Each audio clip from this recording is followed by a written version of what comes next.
Praise the Lord. இயேசு கிறிஸ்துவின் நாமத்தில் உங்களுக்கு அன்பின் வாழ்த்துக்கள். நல்லா இருக்கீங்களா? நீதிமொழிகள் 16ஆம் அதிகாரம் 3ஆம் வசனம். நிறைய முறை இந்த வசனத்தை தியானிச்சிருக்கிறோம். ஆனா அந்த வசனம் ரொம்ப முக்கியமான ஒரு காரியம். உன் செய்கைகளை கர்த்தருக்கு ஒப்புவி, அப்பொழுது உன் யோசனைகள் உறுதிப்படும். இந்த ஆண்டுல நமக்கு தேவன் கொடுத்திருக்கிறது, என் மகனே என் மகளே, 1 சாமுவேல் 30ஆம் அதிகாரம் 8ஆம் வசனத்தின்படி நீ சகலத்தை திருப்பிக் கொள்ளுவாய். இல்லையா? நம்ம இழந்து போயிட்ட காரியங்கள் எல்லாம் தேவனை தேடும் போது நம்ம சகலத்தை திருப்பிக் கொள்ள முடியும்.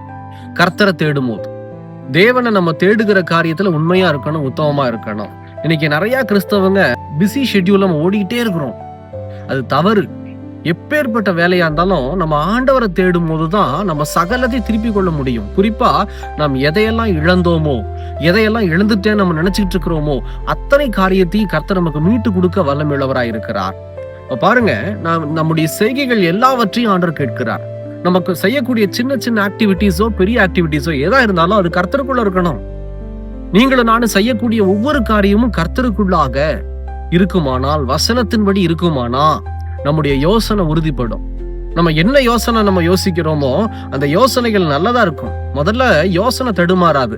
கர்த்தருக்குள்ள இருக்கிற பிள்ளைகள் கர்த்தருக்கு சித்தமானவைகளை யோசிப்பாங்க, கர்த்தருக்கு பிடித்த காரியங்களை தான் யோசிப்பாங்க.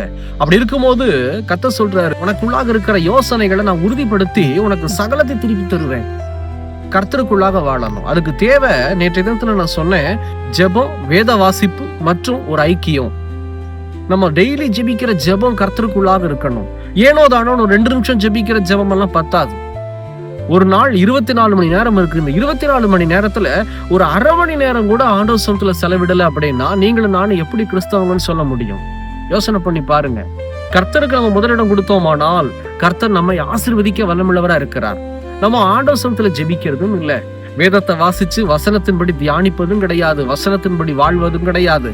3வது ஐக்கியம்.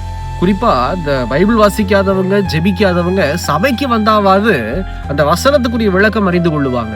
சபைக்கும் வர்றது கிடையாது, உபவாச ஜபத்துக்கும் வர்றது கிடையாது, குறிப்பா திருவிருந்து பந்தியிலையும் கலந்து கொள்வது கிடையாது. அப்படின்னா கர்த்தர் எப்படி உங்களை ஆசீர்வதிக்க முடியும் நீங்க நினைக்கிறீங்க? ஏதாவது வியாதி வந்தா, பலவீனம் வந்தா, பயம் வந்தது அப்படின்னா, இல்ல ஏதாவது ஒரு பொருளாதாரத்துல பிரச்சனை வந்தது அப்படின்னா ஓடி வந்து ஆண்டவரே நான் ஆசீர்வதிங்கன்னு சொல்லி ஜெபிக்கிறீங்களே, அந்த டைம்ல ஆண்டவர் உங்க ஜெபத்தை கேட்டுருவாரா? உங்க கண்ணீரை பார்த்துருவாரா? யோசனை பண்ணி பாருங்க பிரியமான ஜனமே. நீங்க ஆண்டவரை தேட தேடதான் கர்த்தர் உங்களுக்கு பலப்படுத்துவார். நீங்க எதையெல்லாம் இழந்தீங்களோ, எதையெல்லாம் இழந்துட்டேன்னு நீங்க நினைக்கிறீங்களோ அதெல்லாம் திருப்பி தருவதற்கு வல்லமையுள்ளவர் அவர் மாத்திரமே. நீங்க சகலத்தை திருப்பி கொள்ளணும்னா உங்களுடைய சின்ன சின்ன காரியங்களை கூட கர்த்தருக்காக நீங்க ஒப்புவிக்கணும். அதுதான் ஆண்டவர் கேட்கிறார். சின்ன காரியம்தான். அதாவது மொபைல் போன்ல ஒரு ஸ்டேட்டஸ் வைக்கிறீங்க, அந்த ஸ்டேட்டஸ் கூட கர்த்தருக்காக பயன்படுகிற வகையில வைக்கணும். தேவையில்லாத சினிமா பாட்டுகளை வைப்பதற்கு கர்த்தர் உங்களை என்னையும் அழைக்கல. அந்த சினிமா பாட்டு நீங்க வைக்கும் என்ன நடக்கும் அப்படின்னா, யாரோ ஒருத்தர் பாக்குறாங்க. அந்த சினிமா பாட்டை பார்க்கறதுனால அவங்களுக்கு என்ன பிரயோஜனம்? அதுக்கு பதிலா ஏதோ ஒரு வசனத்தை நீங்க வச்சு பாருங்க. நீங்க நல்லா வேத வசனத்தை தியானிச்சுட்டு கர்த்தர் உங்க கூட வசனத்தை கொண்டு ஏதோ ஒரு வசனத்தை கொண்டு பேசுவார். அந்த வசனத்தை கூட நீங்க மொபைல் போன் ஸ்டேட்டஸ்ல வச்சு பாருங்க. உங்க ஃப்ரெண்ட்ஸுகள்ல யாரோ ஒருத்தர் மன வேதனையோடு கூட இருக்கிறவங்க அந்த வசனத்தை பார்க்கும்போது அந்த வசனம் அவர்களுக்குள்ளாக கிரியை செய்யும். அந்த வசனம் அவங்களுடைய இருதயத்தை தொடும். இதை நம்ம செய்யறோமா? சின்ன காரியம். இதைதான் ஆண்டவர் கேட்கிறார். வேற எதையுமே நம்ம கிட்ட ஆண்டவர் கேட்கவே இல்லை. ஆனா நம்ம இஷ்டப்படி நம்ம வாழ்ந்துட்டு இருந்து கடைசியில ஆண்டவரே என்ன ஆசீர்வதியும்னு சொல்லி கேட்டா தேவன் நம்ம ஆசீர்வதிக்கவே முடியாது. மனம் திருப்புங்க, ஜெபிக்கலாமா? எங்களை நேசிக்கிற நல்ல ஆண்டவரே, இந்த வேலைக்காக ஸ்தோத்திரம். தகப்பனே, சொல்லப்பட்ட அந்த வேத வசனத்தின்படி எங்க செய்கைகளை உமக்காக ஒப்புவிக்கும் போது ஆண்டவரே, எங்க யோசனைகளை உறுதிப்படுத்துகிற தேவன் எங்களோடு கூட இருக்கிறேன். இதோ இந்த ஆண்டுல நீர் கொடுத்த வாக்குத்தத்தங்களை நிறைவேற்ற நீர் வல்லமை உள்ளவர்.